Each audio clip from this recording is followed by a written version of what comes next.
make those changes. It is time for our big debate right now. And joining us is Mark Matson, founder and CEO of Matson Money, and Erica Payne, founder of the Agenda Project. I always love talking to both of you on Wednesday. And Mark, I want to start with you, and in particular, the issue of health care. If you look at the exit polls that we reviewed last night and this morning, they all say the folks overall 62% upset about the economy, but many folks went to the polls and voted about health care. They want to see either a repeal of the health care law overall or at least some amendments. Is that possible, Mark? I'm not sure it's possible in the short run. I mean, they're going to defund it for sure. They're going to try to cut the budget to it. The Congress does have the power to do some of that. They're going to try to slow down. You know, this is kind of like the economy is like a patient coming into the emergency room. They're going to try to stop the bleeding first, and then they're going to try to treat the heart disease later. And the best they can do right now with that is probably slow some of the bleeding. Later, you know, they have a chance. I think the best chance at that is in the courts. They forgot to put a severability. Even though they had over 2,000 pages, they forgot the severability clause. And so if they find it's illegal to actually force people to buy health insurance, the whole bill goes in the trash can. I think that's the biggest help or hope in getting that reversed. All right, and we're reversing that camera on you left and right there, Mark. All right, Erica Payne, let me bring this into you. Let's get you set up with Mark. Erica, you know, the big question at last night, I mean, I want to get to the economy and spending and tax cuts, but first I want to talk to you about health care because you don't seem to believe that anything's going to change with the health care law. You say, because of the veto-proof issues with the Senate in particular, that nothing changes. Erica, why? Well, it's partially because when you actually look at the pieces of the healthcare legislation, the pieces of the healthcare legislation poll really well. So whether it's being able to keep your kids on your health insurance until they're 26 or, you know, have to take people who have pre-existing conditions and eliminating the lifetime cap so families don't go bankrupt, things like that.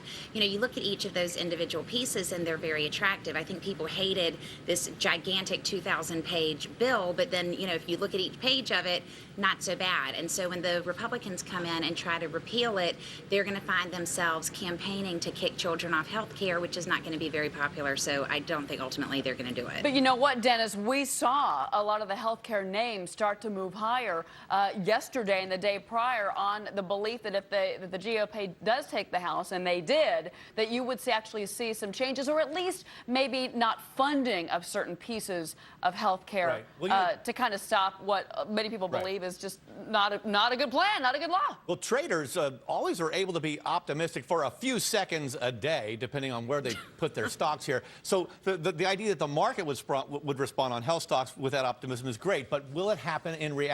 Can the Republicans really afford, Cheryl, to be the party of no and repeal and wipe out all health care coverage? No, they've got to instead go in and say, well, let's kind of try to keep this to a dull roar and stop it from doing damage. But I don't know, Mike. I mean, you certainly heard John Boehner, of course, is celebrating a little bit of a victory lap today because he's now going to be House Speaker. Nancy Pelosi, you know, out the door, basically. So do you think that he's going to come in with kind of this strength, the voters are behind me, they're angry, you've got Tea Party, which is very right-wing. Do you think that maybe that is what kind of starts a big fight over health care? I think all the body language has been about, wait, let's not get our hopes up too high. Let's not be completely going in there and with guns blazing, actually, the Republicans. And I do think that, that Dennis is right in the sense that you don't want to necessarily make your first thing a repeal of something that happened last year. I think what they want to do is they want to modify and they want to tweak and they want to take some of the more nuisance-type elements out of the health care bill that might impede hiring and things like that, but not necessarily go and say, we're all for repeal. But, Dennis, they can do that. I go back to the funding issues. They can do that by slowing down the funding of certain provisions of health care. And let's remember that the mere expectation of something changing is enough to make investors change their behavior now. When you fear inflation, you start reacting and changing your behavior. Well, it's the same with expecting health care changes and reforms.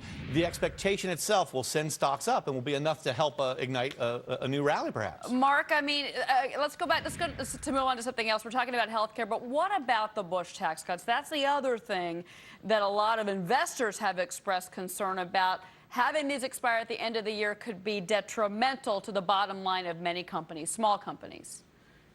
Yeah, what happened last night was basically, and yesterday, was a real big win for capitalism in general. Capitalists want to get back to work. They want to start hiring people. There's $9 trillion sitting on the sideline right now in cash.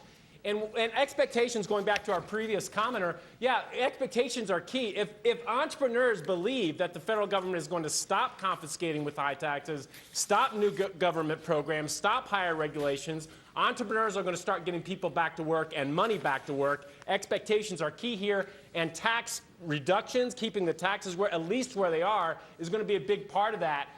We'll see what the political flavor of the day is, but that would be good for America and good for businesses. Erica, Bush tax cuts. You and I talked about this before, Erica. At least, if nothing else, you could see potentially here the top 2% get that extension for maybe 2 years while the kinks are worked out politically.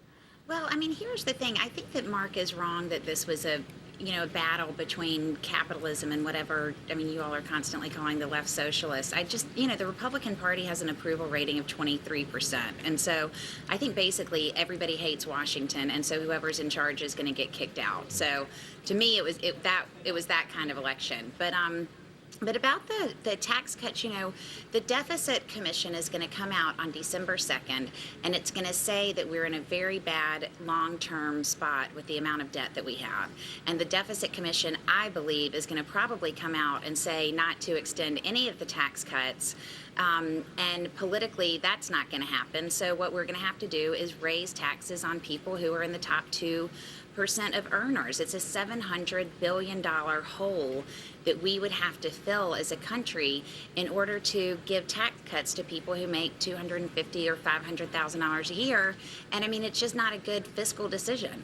All right, Dennis, I mean, with regards to the Bush tax cuts, many small businesses have said that they are not willing to do any type of expansion, do any type of hiring until they know what their corporate tax structure is going to be for next year, and that is these tax cuts, which could expire. We're talking about a lame duck session here, right. Dennis. 2 weeks. That's it. I know, and I'm wondering, though, if you're the Republicans and you've just had this massive win, do you dare, I hope they will, but do you dare come in and say, by golly, let's extend those tax cuts for the rich? Is that the right message? Will the Tea Party guys, will the middle of the country really like that message? I wonder, I'll bet you, I'd predict, just because no one remembers predictions unless they're right, that they'll raise the tax on people over $1 million. Maybe they'll give a break to people up under $1 million, but even then the Republicans could look like they're favoring the rich again. Do you think that the Republicans are that nervous, Mike? It sounds like you kind of do from what you said earlier. I'm not sure about nervous, but I think conserving whatever political capital they might have for battles down the road.